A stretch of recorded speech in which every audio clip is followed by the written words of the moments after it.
I'm a big proponent when it comes to supplementation. Sometimes it's really tough to get a bunch of essential nutrients and vitamins into your diet on a consistent basis. So, supplementing with the likes of, I'm just taking a look at my supplements shelf, okay, proper amounts of zinc, vitamin D3, and live in northern Alberta and the sun shines occasionally. It's mostly just overcast and awful, and you know what, hey, if you can actually stand up in order to get the proper amount of sun on your body when you're not getting knocked down by the wind, that's a pretty rare occurrence, but regardless, okay, so vitamin D3 specifically, okay, coenzyme Q10, saying that right, glucosamine, and then your electrolytes as well, okay. It's tough to come across, okay, unless you're eating a very diverse diet, okay, and sometimes you don't have a pot to piss in or a window to throw it out of, so you got to supplement where you can in order to make up for those deficiencies. So, seen this article, seen the headline, okay, healthy food versus supplements. The answer may surprise you, mortal Evan. Anyways, clickbaity title aside, I'm going to take a look at supplementation as a proper, adequate substitution, as it were. Supplementation as a substitution for eating things in their natural forms? Well, hopefully. Here's hoping. Why can't I just take a supplement? Doesn't that give me the same health benefit? Enough of that. Okay, not all food is created equal. I don't want to read this dude's preface. I could give less of a crap. Couldn't rather. Sorry, my mistake. Don't want to use that phrase incorrectly. That's annoying. Take a peach, for example, ladies. Sure, you can consume individual supplements that contain the same potassium, magnesium, vitamin C. Yeah, without getting all of the additional fructose. That'd be wonderful. In peaches. But by eating the fruit itself, you get the added value of the fruit's 4 phenolic compounds and synthesizins, a bunch of different I's and N's and whatever's. Catechins form the combination to keep your weight in line. Additionally, a peach's phytonutrients also serve as prebiotics. Yeah, and you can get that if you're eating, a balanced diet of other more readily available fruits and vegetables like asparagus and Brussels sprouts. Those other ones as well. And again, you don't get nearly the same amount of fructose. So, I'm fine with that. Okay. In general, therefore, eating whole foods provides unique and synergistic health benefits that exceed that individual components have on their own. What does a healthy diet look like? I'd imagine it's probably balanced, right? It should look like a bunch of different colors of the rainbow on your plate, right? Thomas Jefferson University, I trust that because he's a founding father, recommends plant-based meals with an abundance of vegetables up to 3/4 of your plate. But don't eat too much. We talked about that earlier this week. Whatever. Together with a protein source that can be plant-based. No, just eat the regular stuff, okay? I thought this was all about getting your nutrients from a natural resource, okay? Or judicious use of some animal proteins, particularly fresh fish. Yeah, no, exactly. Avoid sugary foods for breakfast. We know. Try to avoid adding too much fruit. Yeah, no, exactly, because you got to leave him to work and write this article. In general, we encourage our patients to avoid focusing on calories or the scale and making changes in their diet. Instead, no, you should be weighing and you should know your portion size so you're not over or under eating. Get with it. Leafy greens give you energy, cruciferous vegetables protect you, legumes balance you, and they also inflame you. Nuts give you strength. Fruits, in moderation, can be used as sweet treats. Or just, I would argue some nuts as well. Like, have you had macadamia nuts? They're delicious. Anyways, we outline the detail of our food plan. You can click on that if you like. Okay, food the same as it used to be? No. The cooking, preparing, transportation process has robbed a bunch of different foods of their nutritional value. So there you go, simple as.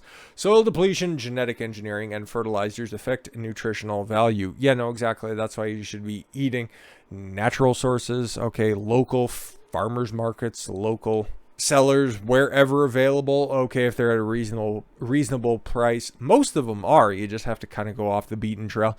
Or if you only have a big box store or a local grocer that's out there, do look for the organic choice. Make sure that they aren't using a bunch of different dangerous chemicals. Okay, cool. Research scientist Donald Davis. Hey, that guy he's awesome. I was going to say something different, but that's for the main channel. Biochemical Institute at the University of Texas. He's from Texas too. This guy's, he's a real G. Reviewed evidence for nutrient declines which began to appear in the 40s, with observations of environmental dilution effects on minerals in many food plants. Further, recent studies of historical nutrient contents in fruit and vegetables spanning 50 to 70 years show the apparent declines of 5 to 40% or more in minerals, vitamins, and proteins in groups of food, especially in vegetables. Oh, great. So all of your allotted beans aren't quite producing the same amount of protein as they used to, and now you just get all of the wonderful ingredients that end up leaving you inflamed. Wonderful. Sell me more on your crappy legumes.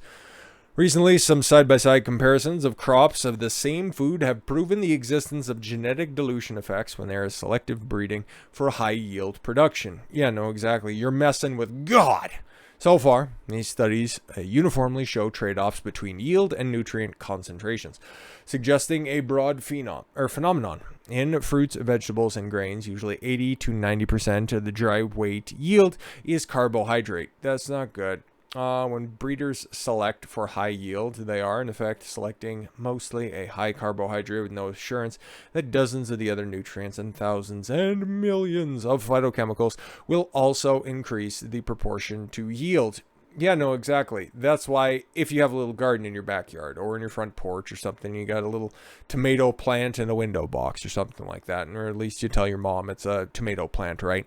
Anyways, but no. The tomatoes that you're likely to get off of those will pale in comparison to anything that you'll get from Safeway or Costco or Superstore or whatever your local grocer is, right? You'll get something from a store like that that'll look like this. Otherwise, the one that you'll grow at home will be something like this. Which one will taste better?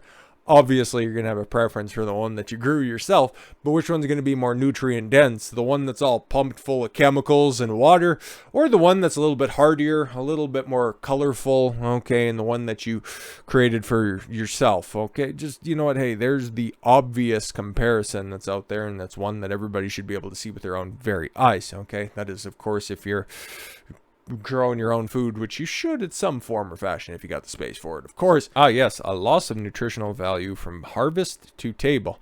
Yeah, your cooking, your preparations of that, yeah, that's changed a lot thanks to the introduction of seed and vegetable oils, which are just terrible. Anyways, the fact that most produce loses 30% of its nutritional value just 3 days after it's picked if it's not immediately flash frozen. So if you can't get fresh, like legitimately fresh fruit and vegetables, okay, just get the flash frozen stuff because that's picked and then immediately frozen, okay, and then your time doesn't start ticking until you start to cook it. So there you go, and just a little, quick tip for everybody. It's pretty cool. Medication may cause nutrient depletions. Oh yes, because you can't properly absorb some stuff because, yeah, if you don't have to be on medications, try not to be, okay. Another well-documented reason, you may not get the nutrients you need just by eating fresh foods has to do with the medicines you take. Research shows that as many as 70% of Americans are at least on one prescription drug. Well, count me in that 30%, thankfully. What you may not know is that many of the medications can deplete your body of important nutrients. Thiazine diuretics for heart, liver, and kidney disease deplete coenzyme Q10, magnesium, potassium, sodium, and zinc. Yes, your electrolytes, of course, okay? Diuretics, getting rid of all of the water volume in your body, that makes sense. Loop diuretics, the exact same thing, except for they're taking a look at your heart, your liver, and kidney disease, deplete calcium, magnesium, potassium, sodium, vitamins B2 and 6, vitamin C, and zinc as well. ACE inhibitors for high blood pressure deplete zinc and sodium, and HMG CoA reductase statins, okay, for high cholesterol.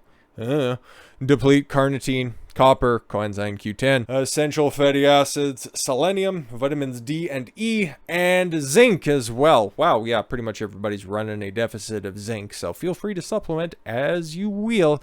And finally, metformin, but just do curcumin, just do turmeric. We talked about that yesterday. Anyways, how does stress affect what you eat? Yeah, you make poor decisions moving along. You may need more than you can eat, and that's when supplementation comes in, or you don't have readily available because not everybody just lives in a city bumbling moron, but and like 80% of people are deficient in vitamin D. I'm not being flippant about that. Those are just the facts at this point. Most people in the world, the main source of vitamin D is the sun and not the food, yeah, it's pretty tough to get decent forms of vitamin D through your diet. You mostly just have to get it through the sun or through supplementation.